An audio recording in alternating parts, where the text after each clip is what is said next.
განმოგრძობთ ჩვენს გადაცემას. Ჩვენი მეორე სტუმარი არის რამა საყვარელიძე, პოლიტოლოგი და ფსიქოლოგი, მაგრამ ამჯერად მე მოგესალმებით ნორამას, დიდი მადლობა რომ მოახერხეთ ჩართვა ჩვენს გადაცემაში და ამჯერად მე დავიწყე ფსიქოლოგიური კითხვებით, თან მე დილობით ფსიქოლოგი ვარ და გავიხსენებ ამას.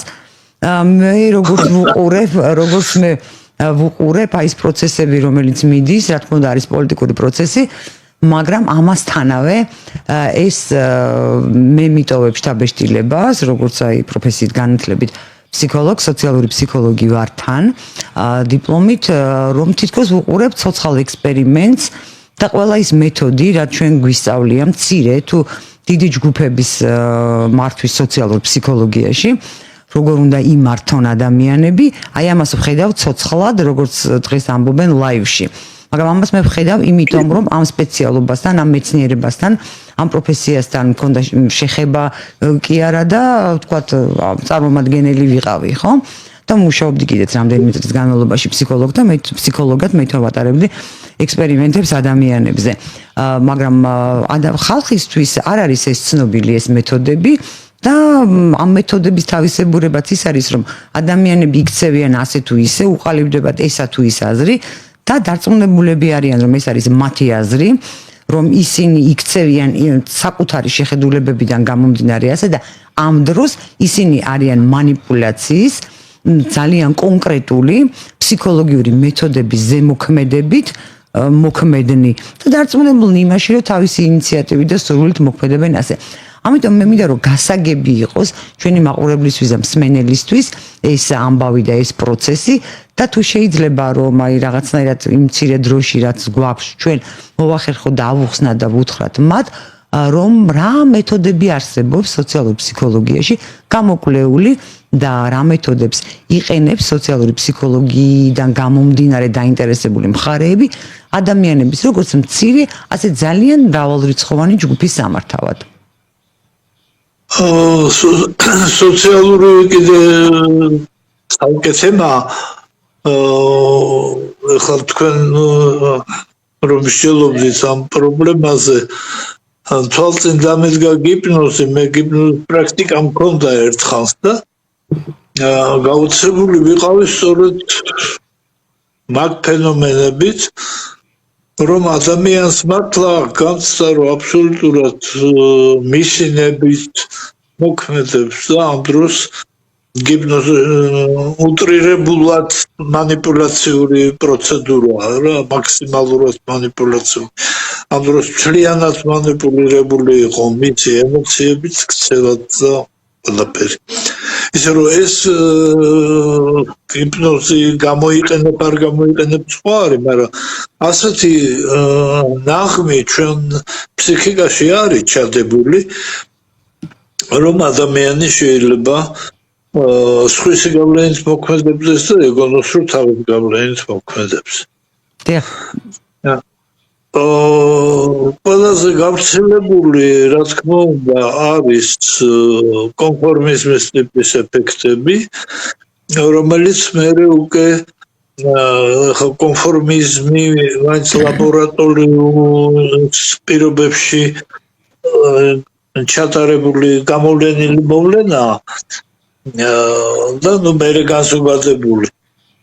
მაგრამ საერთოდ ყოფით ფსიქოლოგიაში თუ შეიძლება ასე დავარქვათ, ყოფილ ცხოვრებაში ლაპარაკობენ ხოლმე ბრბოს ეფექტზე. როცა ბევრი ადამიანი რაღაცა ერთი მიმართულებით, აი კინოფილმი რო იყო ქორწილი, გოგიკავთ რატო შესრულების ეგეთი სცენა ტიპიური რო გარბიან ბიჭები, მერე გამორბიან, მერე გარბიან, მერე აყვება ეს გმირი, გოგის გმირი მათ და შემდეგი კადრია რომ ხელფეხშეხოვული ჩანს, ანუ რაღაც ჯგუფში მოყვა. რატო აყვა? იმიტომ რომ ჩვენ არ შეგვიძლია გულგრილად უყუროთ მასიურ მოვლენებს და ქართულ როგორც ყველა სხვა ენაზე არსებულ ანდაზებში, ქართულ ანდაზებში გვაქვს შეძახი მახე გაახმო. აი ამ შეძახილით ამოქმედებულ ადამიანებს ოდით განუყურებდა კაცი ოდითგან იმახსოვრებდა ამას უბრალოდ დღეისთვის ამ შეძახილით სიტუაციის შეცვლაზე ტრაქტატები დაიწერა, უფრო ზუსტად ტრაქტატი არ უნდა მაგას ბევრი რეცეპტები დაიწერა. და იგივე ამერიკულ პოლიტოლოგიაში ჯერ იყო შარპი, რომელმაც ასეთი რეცეპტურით შექმნა დაახლოებით 200-მდე რეცეპტი იყო იმის თაობაზე, როგორ უნდა მოხდეს ხავერდოვანი რევოლუცია, რო უნდა იყოს გამოყენებული NGO-ს, ჟურნალისტები, საზოგადოებრივი აზრი, რო უნდა დისტანცირება მოახდინონ ხელისუფლებისგან მისმა პირებმა, ეხლაც ვაკვირდებით ხო, რომ გაიფიცა თანამშრომლები ამადამ დაწესებული, ანუ სახელმწიფო სტრუქტურების ჩამოშლის იერი უნდა შეიქმნას. რატო?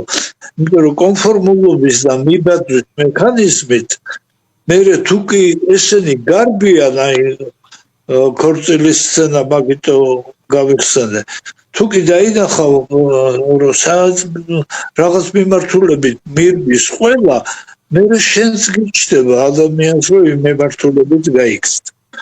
და თუ კი მის სახელმწიფო სტრუქტურებისა თუ არასამთავრობო სტრუქტურების და მედია სტრუქტურების ყველა მონაწილე, ყველა რა, ბევრი მონაწილე დაიძახებს, რომ მე გავიქცე ახლა ერთი მიმართულებითო დაუშვათ პროტესტის მიმართულებით. მერე იმათ, ვისაც ეს პროტესტი შეიძლება არც აქვს, ეს პროტესტი გაუჩნდება, ეს პროტესტი მათში ამოძრავდება, მომწიფდება და ნუ მერე უკვე ბუნებრივ მოვლენად შეიცვლება, რომ უნდა გააპროტესტო, უნდა გაამხო, უნდა ასე შემდეგ. და ნუ ამიტომ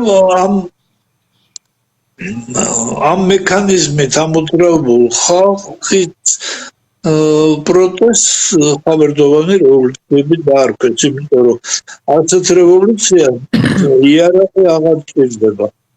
ხალხია თვითონ იარაღი. სხვათა შორის ამას ძალიან კარგად გამოხატავს აი ამის არს, რაც თქვენ თქვით, ქართული ზღაპარი მუჭანახევარა. საბოლოო ჯამში როგორ სრულდება ხოლმე აი ეს წამბაძველობა, კონფორმიზმი და სხვების გავლენის ქვეშ მოქცემა, სულ ნაცემია მუჭანახევარა. იმიტომ რომ არის ის კლასიკური ზღაპარია, არაჩვეულებრივი ზღაპარია. ბატონ რამაზ, მე გამაღალი თქვენ ძალიან ხალხის სიბრძნე დიდი ხანია იცის ეგ საიდუმლოებები. დიახ, აი ამის გვამინდოდა სწორედ და თქვენ ძალიან თუნდაც არ გაგიშლიათ მაგალითით, როდესაც ჰიპნოზი ახსენე და მე მახსოვს ჩვენ მგონი ექსპერიმენტულ ფსიქოლოგიაში ვისწავლეთ ასეთი ექსპერიმენტი, რომ ჯგუფი იყო, რომელსაც უტარებდნენ ჰიპნოზს და ერთ-ერთი დანარჩენი ჯგუფი ან ფხიზლად იყო, ერთ-ერთი მონაწილეც დისპირს ქალბატონს დააჰიპნოზეს და ჰიპნოზის ქვეშ მას უთხრეს, რომ აეღო გვერდით მჯდომის ქოლგა და ჩაედო თავის ჩანთაში. მან ეს გაკეთა ბუნებრივია, იმიტომ რომ ჰიპნოზის ქვეშ იყო და არ ახსოვდა რას აკეთებდა. როდესაც ის გამოაფხიზლეს, შემდეგ აი ასეთი ექსპერიმენტი ჩატარდა, ასეთი შინაარსის, რომ მოიკითხეს თქვა მან, რომ ერთ-ერთმა რომ მე დავკარგე ქოლგა ვიღაცა მომპარა. ნუ ყველამ თქვა რა თქმა უნდა არ ამეღია, ამ ქალბატონს თქვა რომ არ აუღია. შემდეგ ეს აღმოჩნდა მის ჩანთაში, როდესაც გადაწყვიტეს რომ ჩანთები ენახათ და ამ ქალს ხო არ ჩაუდია ეს, არ მოუპარავს ეს ქოლგა. ის პასუხისმგებელი არ იყო თავის ქცევაზე და მიუხედავად ამისა, მან დაიწყო თავის გამართლება და ვერსიის მოყოლა, როგორ შეიძლება აღმოჩენილიყო ქოლგა მის ჩანთაში. მაგას მეორე კურსზე ვიყავით, ამან ჩემზე ისეთი შოკის ეფექტი იქონია. ანუ ჩვენ თავსაც ვიმართლებთ ხოლმე იმ საქციელის გამო, რომელიც არ ჩაგვიდენია აი ეს საოცარი თვისება ადამიანის და ეს უფრო მეტი სინათელი რომ მოგვეფინა იმისთვის, რაზეც ვისაუბროთ, იმიტომ მოვიტანა ეს მაგალითი. და ბატონო რამაზ ხელისუფლება მაგალითს მივამატებ კიდე შენის ნაბართვით ისე ჰიპნოზიდან. საჩაატარეს ასე 5 სკამია ხუთი სკამია, 4-ზე ზის.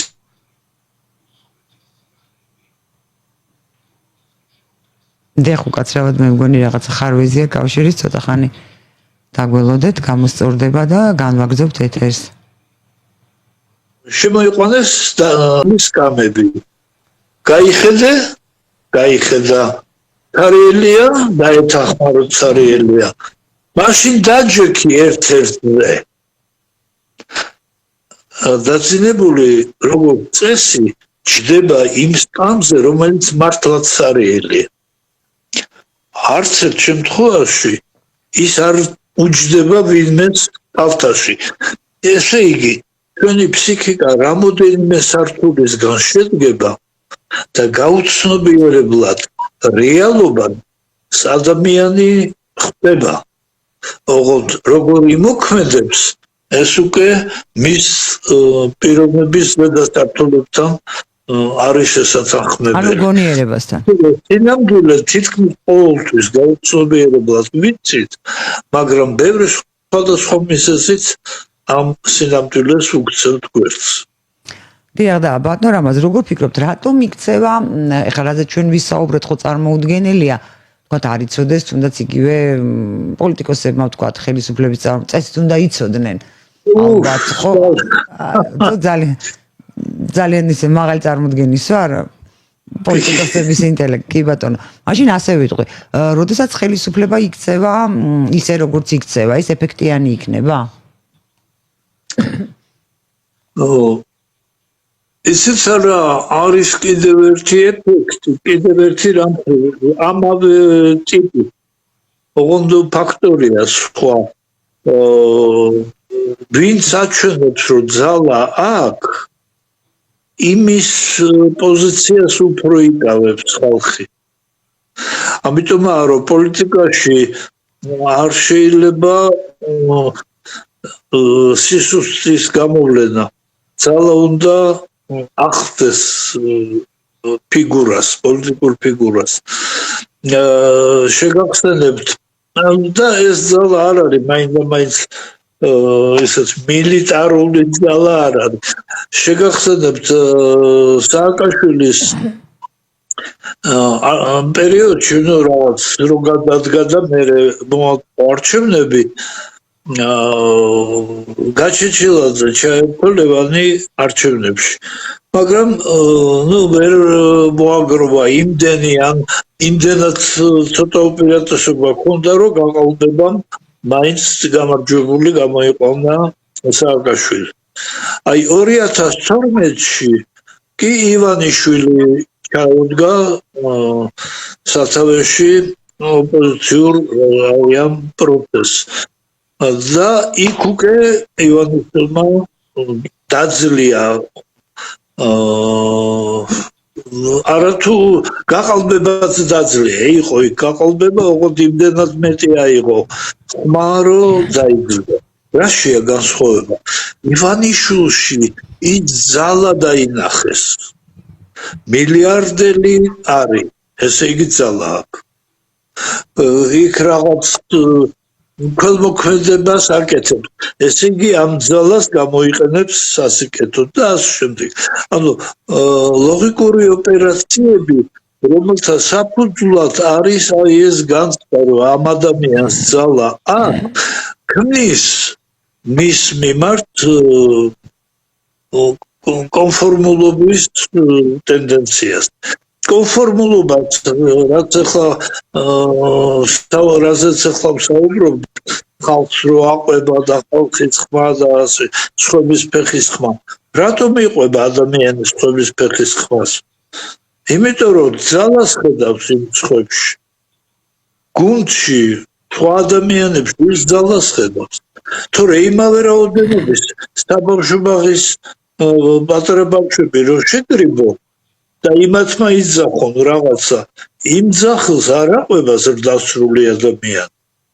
ესე იგი, ზრდასრული ადამიანისთვის, რაც ძალის მატარებელია, მათ შორის ხალხი, ის იქნება მასზე გავლენის მქონე. აი ბატონო რამას თქვენ ახსენეთ ხა ბავშვებს არ აყვებაო და ესეთი სავალალო სურათები ვნახეთ, როდესაც პატარა ბავშვები 6-7 წლის ცოტა უფროსი ასაკის რაღაცა მოუწოდებდნენ საზოგადოებას გამოდით. ხა სხვა თემა არის, რომ ბავშვების გამოყენება შეუძლებელია. მეცეც მახსოვს ფსიქოლოგიაში, როდესაც ლაპარაკი იყო ამა თუ იმ რაღაცა ფსიქოლოგიურ მოვლენაზე, ბავშვებსა და ცხოველებში. ეს არ იყო დამამცირებელი, იმიტომ რომ ბავშვებს გარკვეულ ასაკში შესაბამისი ტვინის უბნები არ აქვთ განვითარებული და აქედან გამომდინარე, უბრალოდ ვერაფერს ვერ აუხსნე, ვერ გაიგებს. შესაბამისი ტვინის უბანი არ აქვს. ვერ გაიგებს, ამიტომ ფსიქოლოგია ასე მოიხსენიებდა ხოლმე. მე ასე მახსოვს, ეხლა არ ვიცი სახელმძღვანელოებში რამე შეიცვალთვა და ეს არ იყო რუსული და საბჭოთა და ისეთი სახელმძღვანელოები, ეს იყო ძალიან ამერიკული და ძალიან გარკვეული ხანი. გარკვეული ის კი არა იზოლირებული მაუგლის ტიპის ბავშვები ხო არიან იზოლაციაში მოხდა ცხოვრება. ისინი ცხოველები არიან. კი ბატონო, რომ ადამიანის გარეშე არ ჩაერია იქ ადამიანის ცხოველია. კი ბატონო, ადამიანის გარეშე ადამიანი ვერ ხდება. და მე იცით რამ გამაკვირვა? ერთი ბავშვების გამოყენება ეს ხო საშინელება და მეორე უცებ ვინ გადაწყვიტა რომ მე დასრულმა ადამიანმა შეიძლება გავიარო ბავშვის ჭკუაზე. თუ ბავშვის ჭკუაზე გავივლი, ბავშვის რომელსაც შესაბამისი უბნები არ აქვს ტვინის განვითარებული და ვერ აანალიზებს, ვერ ხვდება. ასე არის ადამიანი მოწყობილი. ანუ ვინ გამოვდივარ მე? გონება ჩლუნგი, ხო? აი ეს ჩემთვის იყო გაუგება თქვენ როგორ ხსნით? მასეთი წიაღსვლებით არ არის ეგ ხერხი მოფიქრებული. სამაგიეროდ ბავშვი არათუ ადამიანის მხრიდან ცხოველებთანაც არის ეგ შეისწავლეს ექსპერიმენტულად. აინტერესებდათ ახლა მაუგლი ვახსენე და აინტერესებდათ მაუგლის ტიპის ბავშვებს მგლებთან რომ მიდიან პატარა ხოხვით შედიან გლიზბუნაკში სოფლიდან ესეთ შეუმჩნევლად გამოპარული ბავშვი შედის გლიზბუნაკში და მგელი არ ერჩის და მაგით დაინტერესდნენ რატო არ ერჩის მგელი და ექსპერიმენტების შედეგად აღმოაჩინეს რომ გარკვეული კონფიგურაციის სხეული და ყველა პატარაც აქვს ერთნაირი პროპორციები დიდი თავი, მოკლე ხელები და ასე შემდეგ. აი ამ პროპორციებზე აგებული თოჯინა დაუდეს ზავს, მგელს და ცხოველებს. არ მიეკარენ ასეთ თოჯინას. მერე დაუდეს თოჯინა აგებული ზრდასრულის პროპორციებზე. აი მაშინ დაარტყეს აგრესიულმა ცხოველებმა. ესე იგი ჩვენში ზის ბავშვების მიმართ პიეტეტით სიყვარულის რიდის მექანიზმი ეს ფილოგენეტური მექანიზმია ინსტინქტური მექანიზმია თუ შეიძლება ითქვას ჩვენც რომ უყურებთ წიწილა ლეკვი და ასე შემდეგ პატარა რაღაცით მოგწონს და გხიბლავს ისე რომ ამ შემთხვევაში ბავშვების შეძახილი უფრო ემოციებისკენ მიმართული მოძრაობა ნაბიჯია ვიდრე რაციონალობისკენ რას ამბობს ის ბავშვი არ აქვს მნიშვნელობა მაგრამ იმ ბავშვს რომ უნდა გაყვე დაუთმო აი ბავშვს რომ უნდა დაუთმო აი ამ სულისკვეთების გამოყენება ხდება ამ შემთხვევაში პოლიტიკური მიზნით ვერ ვიტყვი რა თქმა უნდა რომ ეს კეთილშობილის აქციელია მაგრამ პოლიტიკური ბრძოლას კეთილშობილება იშვიათად ახლავს ხო ეს ჩვენ გონია რომ პოლიტიკური ბრძოლა კეთილშობილია და რაღაც ძალიან ამაღლებულ რაღაცებს ეყრდნობა. და ბატონო რამაც ძალიან ჩვენ ხედავთ რომ ეხლა მართვით, გულწრფელად, თუმცა შეიძლება ადამიანს ეგონოს რომ გულწრფელია მეც მათ შორის და ძალიანაც მართული იყოს ვინმეს მიერ, მაგრამ ფაქტია რომ აი ჩვენი საზოგადოების ნაწილი იქცევა ისე როგორც იქცევა, ანუ მისთვის ტრაგედიაა რომ ფიქრობს რომ ევროპას კარგავს. აი მე რო წარმოვიდგენ ხოლმე ამ ადამიანის ფსიქიკურ მდგომარეობას რამდენად მძიმეა. ადამიანი ფიქრობს რომ გადარჩენა არის ევროპაში და ის ამ ევროპას კარგავს და ის დარწმუნებულია რომ მართლაც გაიღვიძებს ხოლ ჩელიაბინსკში და ეს მისთვის არის განადგურების ტოლფასი. ანუ მე როგორც ფსიქოლოგს როგორც ადამიანს მესმის ეს როგორც ჟურნალისტ მესმის შევდივარამდე ესეც ადამიანისთვისება რომ შეუძლია დადგეს სხვა ადამიანის ადგილაზე წარმოიდგინოს თავი და იგრძნოს ის რას გრძნობს ეს მხოლოდ ადამიანებს გვახასიათებს ცოცხალი არსებები სხვა ცოცხალი არსებებისგან განსხვავებით თუმცა აი ბავშვებისა დამოკიდებულება ცხოველური ყოფილა და ჩვენ კიდე ამაღლებული გვეგონა და ფსიქოლოგიამ საპირისპირო რამ დაამტკიცა და როგორც ჩანს დიახ და ეს ადამიანები არის მათი ფსიქიკა არის ასეთ დღეში ისინი განიცდიან ამას ისინი გამოხატავენ პროტეზს და ამის გასაკეთებლად მზად არიან ყველაფერზე ისე რომ ვერც აცნობიერებენ რა შეიძლება ამას მოხდეს აი აქედან რა შეიძლება იყოს გამოსავალი აი ნორმალურ რაციონალურ მე რაციონალურს ვეძ ნორ გაწონასწორებულ მდგომარეობაში როგორ უნდა დავაბრუნოთ ჩვენი საზოგადოება იმიტომ რომ ასეთი საზოგადოება ჯერ ერთი გახლეჩილი მე აი ასეთი ფსიქიკური პრობლემის მქონე რომ რაღაცას კარგავს და ის შეშფოთებულია ვერ აშენებს ვერაფერს ფასეულს ისიც აი დამოკიდებულება რომ ევროპა თუ გვეყოლა გვერდით ფარველად ნუ გარკვეული პოლიტიკური ინტერესი შექმნილი დამოკიდებულება ახსოვს კი ამ კეთახმებით ეს არ არის ბუნებრივი ლოგიკური შედეგი იმიტომ რომ საქართველოში ანალოგიური დამოკიდებულება ადრე იყო რუსეთის მიმართება მაგალითად დავიღუპები და იქაც ვიღაცებს სჭირდებოდა ამ სულისკვეთების გაძლიერება და მე ილია ჭავჭავაძე გამოაცხადა ჩვენი თავი ჩვენად გვეყოდნენ ვიღაცებს ეს არ აწყობდა და ტყვია ესროლებს შუბლში აი ჩვენი თავი ჩვენადვე გვეყოտնეს ეს არ არის შემთხვევითი ფრაზა ნათქვამი მხოლოდ რუსეთის მიმართ საერთოდ შენი თავი შენ უნდა გეყოտնდეს ვეყუსყავსანს გაგახსენებთ იქ არის თუ თავი შენი შენ გახლავს ღარიბად არ იხსენებიო ანუ შენი თავი შენ გახლავს ნიშნავს იმას რომ შენ წვიტავ შენ ბედი ყბალს შენ ხარ შენი ცხოვრების ავტორი ფსიქოლოგიაში მოგეცემებათ როტერის სკალით იკვლევდნენ მაგას სად მიაჩნია თავისი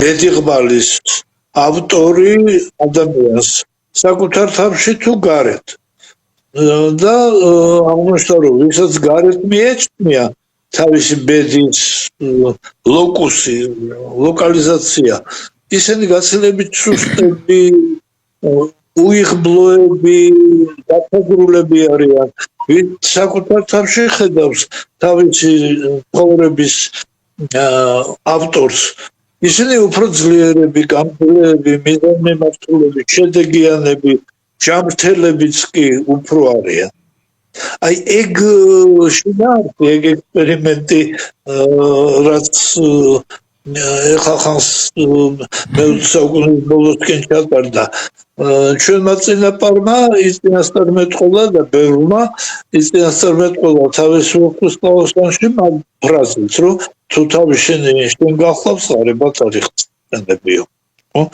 ეხლა ამის დამკვიდრება რომ შენ თავი შენ უნდა გეყოտնოს ილიას ვიღაცას აწყობს და ვიღაცას არა მაგიტომ მოგიყვანეთ ილიას მაგალითი კიდევ იმიტომ რომ გაწირეს კიდეც ადამიანი იმისთვის რომ მას საქართველოს დამოუკიდებლობის იდეა არ ქონოდა დღესაც ფაქტიურად იგივე პოლიტიკას ვატა მემარცხენეები იყვნენ ისინი და ესროლეს იდეას დღესაც მემარცხენეობის წინააღმდეგ მიდის ეს კამპანია მემარცხენეობას აწყობს რომ შენ არ გქონდეს დამოუკიდებლობის განცდა და მიგაჩნდეს რომ მხოლოდ ევროპაშია გამოსავალი გასაღები და ასე ისე რომ ეს პოლიტიკური ნარატივია თუ შეიძლება ითქვას ვიღაცისთვის სასარგებლო იდეაა რომელსაც შენში აღვივებენ. სააკაშვილმა გააღვივა ეს იდეა თავის დროზე. ოდეს აწყობილი ქონდა სააკაშვილს გენიალურად. მოხერხებული პოლიტიკოსი იყო. ის მთელ საქართველოს ეუბნებოდა დაუჯერეთ ევროპასო და მე ევროპელებს ეუბნებოდა რა უნდა ეთქვათ იმათ ჩვენთვის რომ დაგვეჯერებინა, ხო? ის რომ ევროპელები სააკაშვილის დირიჟორობის ქვეშ მოქმედებდნენ, აქამდე გრძელდება და უყურებთ, ხო? ასე რომ ვიღაცას ყოველთვის აწყობს, როცა ასეთ ბეჯითად მიდის აქცენტი იმაზე, რომ თუ ეს არ იქნა დავიღუპებით, თუ რუსეთი არ იქნა დავიღუპებით, თუ ერთხანს იყო სპარსეთი არ იქნა დავიღუპებით, იყო ასეთი პერიოდი საქართველოს ისტორიაში. ეხლა არის თუ რუსეთი და ევროპა და ამერიკა არ იქნა დავიღუპებით.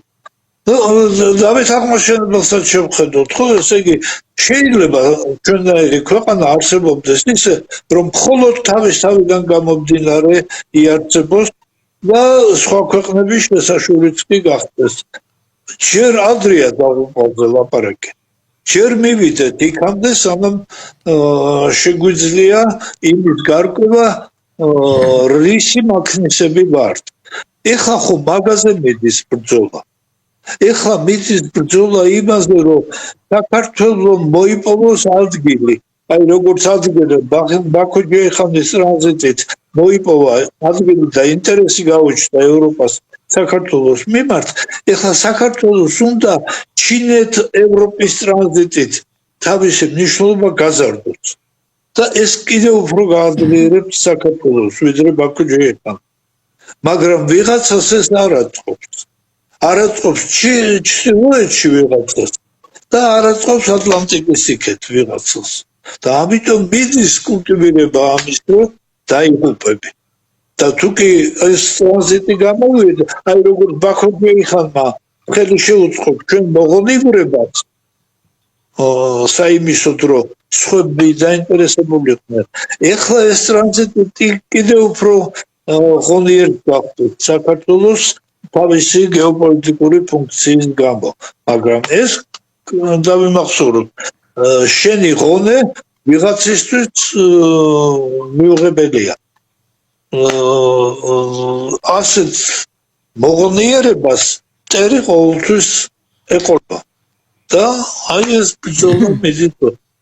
და როგორ შეიძლება რომ ეს ადამიანები, მე ვფიქრობ, რომ ეს არ არის რთული, იმიტომ თუ ადამიანი იოლად ემორჩილება манипуляციას და შეგიძლია დააჯერო მას ამ აზრში, შეიძლება უნებლიეთაც დაიჯეროს ეს აზრი ან თავისით შეცდეს, ასევე შესაძლებელია საპირისპიროშიც დააჯერო. ართალი ხარ წებს. და ამიტომ ეს მინდოდა მეთქვა, რომ ეს არ არის ისეთი საშიში მოვლენა, რისაც ეშინიათ კაფიოთ რო ვთქვათ ეს თუ შეიძლება. იცით რა, საშიში არ არის თუ თავი მოაბი ადამიანმა და გამოიყენე აი ეს რესურსები, რაზეც ვაპარაკობთ. ანუ დუელია ხო ბრძოლა. ის გებრძვის დაუშვათ დამბაჩით. შენ ებრძვი ხმლით, რომელი მოიგებს? დამბაჩიანი. და აქედან გამომდინარე, თუ ის დამბაჩით გებრძვის, შენ დამბაჩა უნდა იხმარო. ოღონდ თუ დაიცოდე, რომ დამბაჩა არსებობს და როგორ უნდა მოიხმარო ეს დამბაჩა. აი ეს თავერდოვანი რევოლუციების ტექნიკები არსებითად შინაურები ვართ მე და თქვენ ფსიქოლოგები, შეიძლება დავარქვათ ფსიქოლოგიური ტექნიკებია, ხო? დიახ. პოლიტფსიქოლოგიური თუ ფსიქიკაზე გადის. ეს ხავერდოვანი რევოლუციები ფსიქიკით გაკეთებული რევოლუციებია.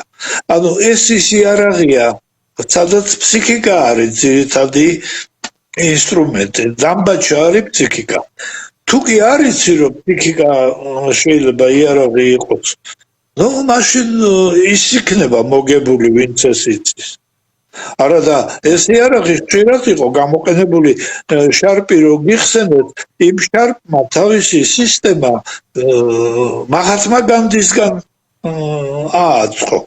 ნახა მახატმა გამდიმ როგორ გააგდო ინგლისელები ინდოეთიდან და აი იმ ტექნოლოგიებიდან ამოიყვანა ეს ფსიქოლოგიური ზემოქმედების სისტემა. რომ სრული პასიურობა არის ზემოქმედების ერთ-ერთი ძლიერი ფორმა. აი ჩვენ ამ საპროტესტო აქციის ავტორებს ჭკუარ მეტი ქონოდათ და უფრო ჩუმად ყოფილიყო თვითონ რო არ ესწროდა. ყოფილიყვნენ მაქსიმალურად პასიურები, შეიძლება უფრო მეტი მომხრე ყოლოდათ, ვიდრე იმ შემთხვევაში, როდესაც თვითონ აგრესიისკენ ადგავენ ნაბიჯს. შარპსა და აკერმანს შორის ეგ განსხვავება იყო. აკერმანმა დაუშვა ძალადობრივი მოქმედება. მე ვთვლი, რომ შარპის მიდგომა ფსიქოლოგიურად უფრო გამართლებული იყო და შედეგიც შეიძლება შარპთან უფრო ხშირი იყო, თუმცა მე დათვლებმა არჩვენა, რომ შარპის პროექტით შედეგიანობა ნაკლებია, ვიდრე დაუშვათ აკერმანის პროექტით. ეს მე არ ვარ ყოველთვის დარწმუნებული სხვების გამოკვლევებში. მაგრამ ყოველ შემთხვევაში დავემახსოვრებ, რომ ფსიქოლოგიის ცოდნა და ფსიქიკის არსებობის გათვალისწინება, ფსიქოლოგიის გათვალისწინება, ცოდნა და დაფასება ჭირდება იმას, რომ ასეთ მეთოდებს გაუწიოთ წინააღმდეგობა. ბატონო რამაზ, ძალიან დიდი მადლობა, მოიწვიეთ ჩვენი საეთერო დრო სამწუხაროდ. ძალიან დიდი მადლობა ჩვენს მაყურებელსა და მსმენელს, ჩვენ და დაგემშვიდობოდა, ერთმანეთს შევხვდებით მომავალ ხუთშაბათს 14 საათსა და 10 წუთზე. ნახვამდის.